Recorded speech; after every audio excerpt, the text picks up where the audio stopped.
कुछ लोगों का तो फिक्स है कि कहीं ना कहीं से अपनी बेइज्जती कराने आ ही जाएंगे। ऐसा ही हुआ सागरिका घोष के साथ। अब ऐसा मैं क्यों कह रहा हूं, सुनिए कि मैडम ने ट्वीट किया। अब ट्वीट इन्होंने किया कि इनके जो कलीग की मैंने बात की, तो मैं पहले थोड़ा सा आपको कुछ बता देता हूं कि ये वो महिला हैं जो जर्नलिस्ट हैं या थी। ऐसा मैं क्यों कह रहा हूं, सुनिए। ये अब टीएमसी पार्टी में ज्वाइन हो चुकी है। जी हाँ, अब ये चुनाव लड़ेंगी, इनको सीट मिल चुकी है। तो अब ये एक जो जर्नलिस्ट थी, ये एक पॉलिटिकल पार्टी का हिस्सा हो चुकी है। लेकिन ये वही महिला है जो ये बात कही थी 2018 में कि एक जो पत्रकार है, एक जो जर्नलिस्ट है, उसको पॉलिटिक्स इन सब से दूर रहना चाहिए, उसको अपनी आजादी इंडिपेंडेंस के साथ समझौता नहीं करना चाहिए, उसको किसी पार्टी के साथ नहीं मिलना चाहिए। अच्छी बात है। और इन्होंने ये भी कहा था कि ये कभी भी कोई टिकट नहीं लेंगी किसी भी पार्टी से, किसी भी सीट पे।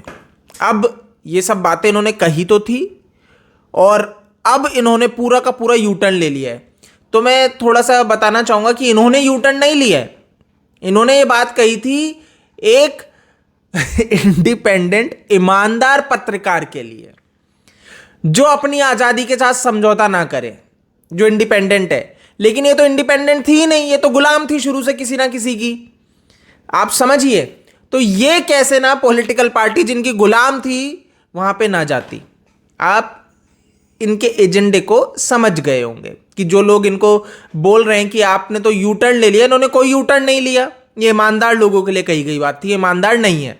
ठीक है, तो ये तो पहली चीज आपको क्लियर हुई। अब इनका किस तरीके से मजाक बन रहा है सोशल मीडिया पे कि ये अपने आप को पत्रकार कहती है, अवार्ड विनिंग पत्रकार कहती है, ये नॉवल लिखती है, बुक्स लिखती है, प्रधानमंत्री के ऊपर बुक्स लिखती है, लेकिन ये मजाक का पात्र हैं। तो इनका जो साथी है साकेत घोसले जी, वो भाई साहब ने कंप्लेंट की है प्रधानमंत्री मोदी जी के ऊपर। बिल्कुल सही सुना, मेन विषय तो यही है। थोड़ा सा तो मजाक कर दिया इनके साथ हमने। तो वो प्रधानमंत्री मोदी जी के खिलाफ कंप्लेंट किए हैं। इनका यह कहना है कि मोदी जी ने एमसीसी तोड़ा है। अब इलेक्शन कमीशन के कुछ नियम कायदे होते हैं। जब चुनावी रैलियां होती है तो उसमें मॉडल कोड ऑफ कंडक्ट होता है। ठीक है, तो उसके अंतर्गत आपको चलना पड़ता है। और अगर कोई नेता उसको तोड़ेगा तो उसके खिलाफ एक्शन लिया जाता है। और इस टाइम इलेक्शन कमीशन ने यह भी कहा कि बहुत स्ट्रिक्ट एक्शन लिए जाएंगे। तो सर बहुत ही बुद्धिजीवी हैं साकेत जी। इन्होंने अपना दिमाग लगा के कंप्लेंट कर डाली कि प्रधानमंत्री मोदी जी ने भारतीय सेना का हेलीकॉप्टर यूज किया। मतलब क्यों इन्होंने आईएफ इंडियन एयरफोर्स का हेलीकॉप्टर यूज किया जब ये अपनी चुनावी रैली के लिए आंध्र प्रदेश गए। तो जी बहुत से लोग, मतलब आप सुनिए, बहुत से लोग एकदम ऐसे हो गए, मोदी तो गया डिस्क्वालीफाई, और ये सारी चीजें निकलने लगी। डेफिनेटली कि लोगों को यही तो मौका देना था और ये दिए भी। बट इसके पीछे की सच्चाई क्या है ये समझना। और बहुत से लोगों ने तो इनको एक्सपोज कर भी दिया, इनका मजाक बना भी दिया। तो इनकी असलियत मैं आपको पहले दिखा देता हूं कि आखिर नियम है क्या। अगर ये थोड़ी सी रिसर्च कर लेते, ये मैडम थोड़ी सी रिसर्च कर लेती, तो इतना हंसी का पात्र नहीं बनती। तो रियलिटी ये है कि मॉडल कोड ऑफ कंडक्ट ये कहता है कि आप एयरक्राफ्ट हेलीकॉप्टर को पॉलिटिकल पार्टीज किस हिसाब से यूज कर सकती है। तो उसके अंदर डेफिनेटली इसका यूज निषेध है, लेकिन एग्जेम्पशन भी है। जी हां, चीफ मिनिस्टर, अन्य मिनिस्टर इसका उपयोग नहीं कर सकते, लेकिन प्राइम मिनिस्टर इन ऑफिस इसका उपयोग कर सकते हैं, ऐसा नियम है। तो प्रधानमंत्री डेफिनेटली इसका यूज कर सकते हैं। तो इसका जवाब साकेत इस हिसाब से देते हैं कि जो प्रधानमंत्री हैं वो ऑफिशियली इसका यूज कर सकते हैं, ना कि चुनावी रैली के लिए, है ना, ऑफिशियल कामों के लिए कर सकते हैं। चलिए, इन्होंने एक अच्छी बात कही, तो फिर से मैं आपको वो दिखाना चाहता हूं। पहले तो इन्होंने क्या दिखाया वो देख लो। इनको ये लग रहा था कि बाकी लोग जो स्क्रीनशॉट जो दिखा रहे हैं वो फेक है, ये जो दिखा रहे हैं वो सही है। तो एक बार वो भी पढ़ लो, सेम है। पढ़ लिया इलेक्शन कमीशन का कि सेम वही है। प्राइम मिनिस्टर इन ऑफिस जो है वो वहां पे यूज कर सकते हैं।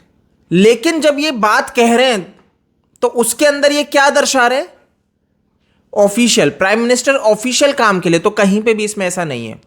अब दूसरा मैं एक पॉइंट और इसमें कहना चाहूंगा इन भाई साहब को कि ये क्या कहना चाह रहे हैं कि प्रधानमंत्री इन ऑफिस अगर यहां लिखा है तो प्राइम मिनिस्टर अपने ऑफिस में ट्रेवल करने के लिए हेलीकॉप्टर का उपयोग कर सकते हैं, एयरक्राफ्ट का उपयोग कर सकते हैं।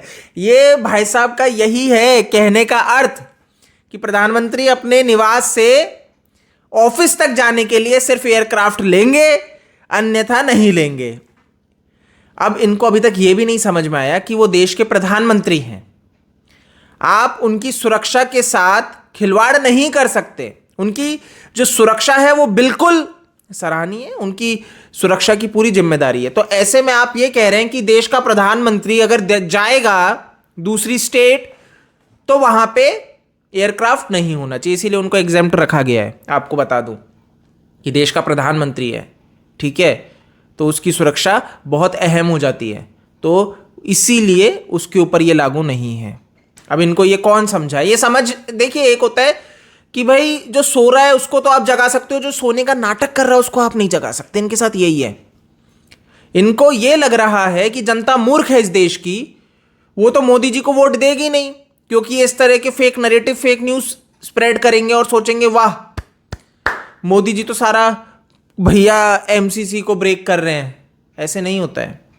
आई होप समझे होंगे कि किस तरीके का खेल चल रहा है, कि मोदी जी का नाम खराब करने के लिए किस तरह की साजिश चल रही है। मतलब क्लियर जो स्क्रीनशॉट ये शेयर कर रहे हैं वही बात ये पढ़ना नहीं चाहते।